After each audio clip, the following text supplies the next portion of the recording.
What's going on, everybody? Good late afternoon. Hope you guys are doing well. And we've got a little bit of Seattle Seahawks news here today. Haven't had that in a little while here. It's been a few days since we've gotten anything concrete and real. Of course, we've been having a lot of fun speculating on who the next offensive coordinator could be, but for the last few days, we haven't gotten any confirmation of any one or even two or three or half a dozen or 50 offensive coordinator candidates being looked at. We got the list of the initial three candidates back on Thursday, and since then it's been slow. And some people are probably wondering what's up with that. People are probably wondering, why didn't we interview this guy? Why didn't we interview that guy? What's going on with this one? What's going on with that one? So first, I want to talk about that in this Brady Henderson tweet, and then I want to move on to the actual news that we got. So to start this video off, Brady Henderson had this to say earlier today. Quick note on the Seahawks OC search. My understanding is there are more names than the three that have been reported so far. The three that were reported so far were Clint Kubiak, Hank Fraley, and Thomas Brown. I don't know those names yet, just that their list of completed and requested interviews goes beyond those three. So if you were wondering why things were going so slow, maybe you were starting to get a little bit worried that we couldn't get much of a search going, that maybe we had already locked into one guy or anything like that, that doesn't seem to be the case. That just seems to be an issue with the way in which the information is being given out to the public so far. So if you don't like the three guys that we've had a chance to interview with so far, don't worry about it. We probably already looked at many others and just we don't know about it yet. But as of a couple of hours ago, we do have a new name to interject, someone that the Seahawks have factually and undebatably been interested in because they have requested an interview with him. And this is a little bit of a out of nowhere one. This is not somebody that anybody had on their radar. This is not someone that a lot of people had listed. And this one would be radical. This one would be different. This one would be wild. And I got to be honest here. If you do this, you're not trying to hit a 500-foot home run. You're trying to hit a 600-foot home run. Per Mike Garofalo, the Seahawks have requested an interview with Vikings assistant offensive coordinator / assistant quarterback coach Grant Udinski. Grant Udinski. 28 years old. He's clearly done good things because he's been with the Vikings these last 3 years under O'Connell, and those 3 years have been mostly pretty good.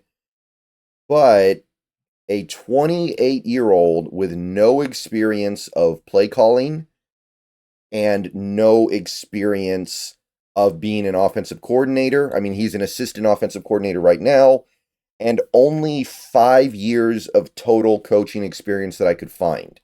And I want to stress that part, that I could find, because this guy is so young and so unknown, he doesn't even have a Wikipedia page. So I had to piece it together looking at other articles. He was an offensive assistant in Carolina in 2020 and 2021. That was his first coaching job, according to what I was able to find.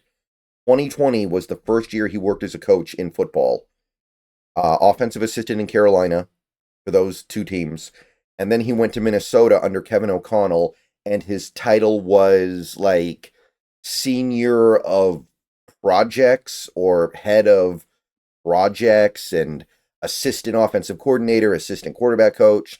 He had another kind of weird title that I've never really seen anywhere else. Like, if I were to make a YouTube video about this guy's resume, I don't know if I could make it more than 5 minutes because his breadth of experience is so short. Now, granted, he is working as an assistant offensive coordinator this year for one of the better offenses in the league. The Vikings were able to get great results with Sam Darnold as their quarterback. There's something to be said for that. So he's working underneath Wes Phillips and Josh McCown. And Wes Phillips, of course, is under Kevin O'Connell, who's actually calling the plays in Minnesota. So you have a couple different layers to get to him to a point where he's actually an experienced offensive coordinator. But whatever he's doing, I guess he's doing it right? It's not like he's doing something bad. If you're the assistant quarterback coach for a team that gets a borderline MVP caliber year out of Sam Darnold, I'm going to give you credit for that, of course. Just like you got to give T. Martin credit for what he did in Baltimore. Yeah, Lamar was good before T. Martin became the QB coach, but Lamar has entered a different realm since then. So something is right, clearly. But Grant Udinski, I mean, this guy is significantly younger than me. If you are watching this video, there's probably like a 50-50 chance he is younger than you. This guy is young enough to still be playing in the NFL and be in his physical prime. And like I said, he doesn't even have a Wikipedia page. It's hard to actually find information on this guy. 5 years of coaching experience. 2 of them as an offensive assistant, which could mean anything. He's never been anything more than what he's been this year, which is an assistant coach. I don't think he's ever even owned like a position or a side of the ball as a coach. He's been an assistant under other people, like right now with Wes Phillips and Josh McCown. So this is the swing for the fences. And I struggle to be comfortable with that right now. I don't want to swing for the fences. I want to get somebody who we know for sure knows what's up, that we can trust, and roll with that. So this is a little much for me, man. This is too bold. If you're going to go this way, there are other guys you can get that have at least gone up the ladder the normal way. Guys like Stenovich, guys like what's the guy's name in even a guy, I guess LaFleur has play calling, so you wouldn't even say that he's like going in order here. He had play calling with the Jets for 2 years, but somebody like a, Stenovich, somebody like a Wes Phillips, they're moving in a reasonable, logical progression. This guy would be skipping the line.